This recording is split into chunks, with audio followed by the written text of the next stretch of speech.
Friends కరెక్ట్‌గా ఒక సంవత్సరం క్రితం వరకు కావ్య, నిఖిల్ ఎలా ఉండేవాళ్ళంటే పాలు నీళ్ళల్లో ఉండేవాళ్ళు. కానీ 2024 స్టార్టింగ్‌లోనే వాళ్ళిద్దరి మధ్య విభేదాలైతే వచ్చేసాయి.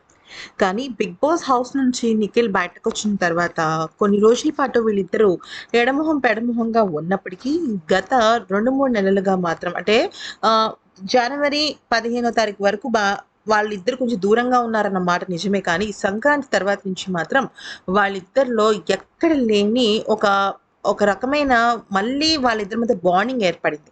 అయితే నిజం చెప్పాలి అంటే ఇప్పుడు గనుక మనం చూసుకున్నట్టయితే దీనికి సంబంధించి ఒక సూపర్ డూపర్ మాస్టర్ ప్లాన్ అని చెప్పొచ్చు స్టార్మా వాళ్ళు. అయితే మనందరికీ తెలిసిందేంటంటే 'ఇస్మార్ట్' జోడీ ఉంది కదా! 'ఇస్మార్ట్' జోడీలో ఇప్పటికే మనం చూసినట్టయితే బాలరాజు, కావేరీలు ఇద్దరు వచ్చారు. అంటే మన 'చిన్ని' సీరియల్‌లో క్యారెక్టర్స్ వీళ్ళిద్దరు వైఫ్ అండ్ హస్బెండ్. ఓకే.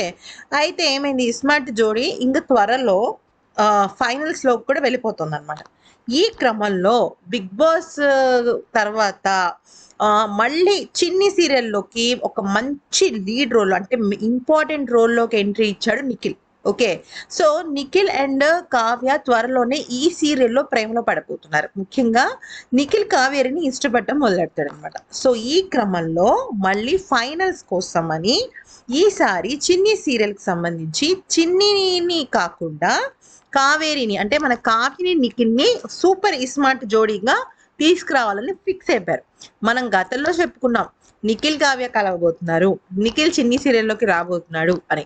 ఇప్పుడు జరగబోయేదేంటంటే 'చిన్ని' సీరియల్‌లో నిఖిల్ కావ్యని ప్రేమించబోతున్నాడు. అంతేకాదు ఇప్పుడు లేటెస్ట్ ఏంటంటే వాళ్ళిద్దరి ప్రేమ స్టార్ట్ అయిన తర్వాత స్టార్ట్ అయ్యే లోపు నెక్స్ట్ ఏమవుతుంది అంటే ఇప్పుడు 'ఇస్మార్ట్' జోడీలో ఫైనల్స్ అనేవి జరగబోతుంటాయి. ఫైనల్స్‌కి కావ్య, నిఖిల్ ఇద్దరు కూడా బెస్ట్ పెయిర్‌గా రాబోతున్నారనమాట. అంటే వీళ్ళిద్దరిని కలపడానికి మరొక అద్భుతమైన ఒక అస్త్రం ఇదని చెప్పొచ్చు. మరి ఈ వీడియో నచ్చితే లైక్ చేసి సబ్స్క్రైబ్ చేసుకోండి. మీకు కూడా వాళ్ళిద్దరిని ఎప్పుడెప్పుడు చూడాలా అని ఉందంటే కామెంట్ సెక్షన్‌లో మాకు తెలియచేయండి.